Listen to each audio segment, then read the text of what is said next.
스토킹 피해 사회적으로 꾸준히 문제가 되고 있습니다.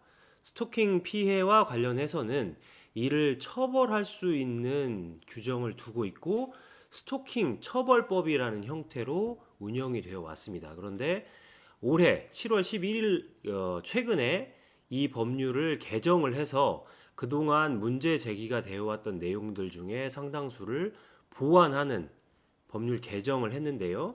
그 개정 내용 중에서 특히 중요한 부분 몇 가지를 말씀드리려고 합니다. 첫 번째는 기존의 스토킹 처벌법은 반의사 불벌죄라고 해서 피해자가 가해자의 처벌을 원하지 않는다라고 하면 가해자를 처벌할 수 없었습니다. 그럼 이제 어떤 문제가 생기느냐 하면 가해자가 처벌을 피하기 위해서는 어떻게든 피해자와 합의를 하는 게 중요하기 때문에 스토킹이 문제돼서 피해자가 피해를 입었는데 합의를 보기 위해서 다시 피해자를 스토킹하는 형태로 악순환이 발생하는 문제가 있어 왔습니다. 이와 같은 지적에 의해서 이번 개정안에서는 반의사 불벌죄 규정을 삭제를 해서 현재 운영되는 법률로서는 피해자가 처벌을 원하지 않는다고 하더라도 가해자는 처벌을 받게 됩니다. 다음으로 스토킹 행위의 유형을 확대를 했습니다. 스토킹 행위에 대해서는 일반적으로 인식하는 게 계속 반복해서 따라다닌다거나 집에 찾아온다거나 전화를 한다거나 문자를 보낸다거나 물건을 보낸다거나 이런 유형이 이제 가장 일반적인 형태일 텐데요.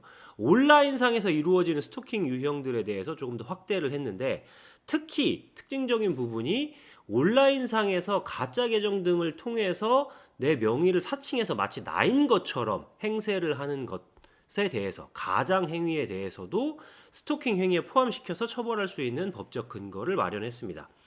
의외로 연예인이 아니라고 하더라도 일반인들도 계정 사칭 등을 통해서 피해를 보는 경우가 상당히 빈번하게 있어 왔습니다.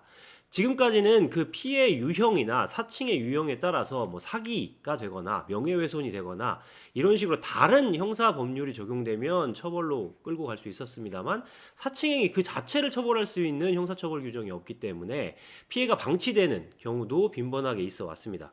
이번 개정에서는 이를 스토킹 행위에 포함시킴으로써 이를 형사처벌할 수 있는 법률적 근거를 마련을 했습니다.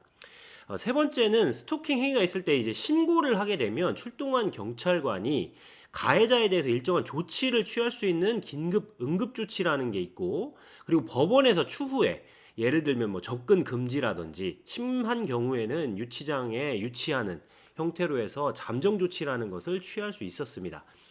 이번 개정에서는 이와 같은 잠정 조치에 없던 방법 중에 전자장치, 즉 전자발찌를 부착할 수 있도록 명령할 수 있는 이 전자발찌 부착 명령 권한을 잠정 조치의 내용으로 포함시켰습니다.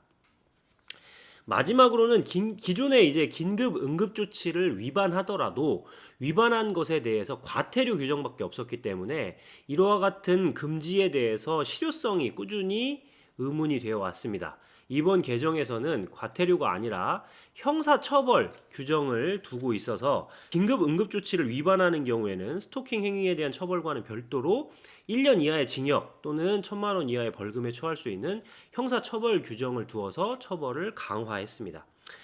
법원은 비록 피해자가 실제로 스토킹 행위를 당했을 때 공포심을 느끼지 않았다, 불안함을 느끼지 않았다라고 하더라도 그 스토킹 행위의 유형 자체가 일반인들이 보기에 불안감이나 공포심을 유발할 수 있을 정도의 것이라면 처벌할 수 있다 이렇게 보고 있습니다. 그렇기 때문에 최근 사회적으로 스토킹 행위에 대해서도 점점 강하게 규제하는 형태로 방향을 보이고 있는 만큼 타인으로부터 스토킹 피해를 당하신 분들은 관련해서 법적인 도움을 받아보시는 것이 좋겠습니다.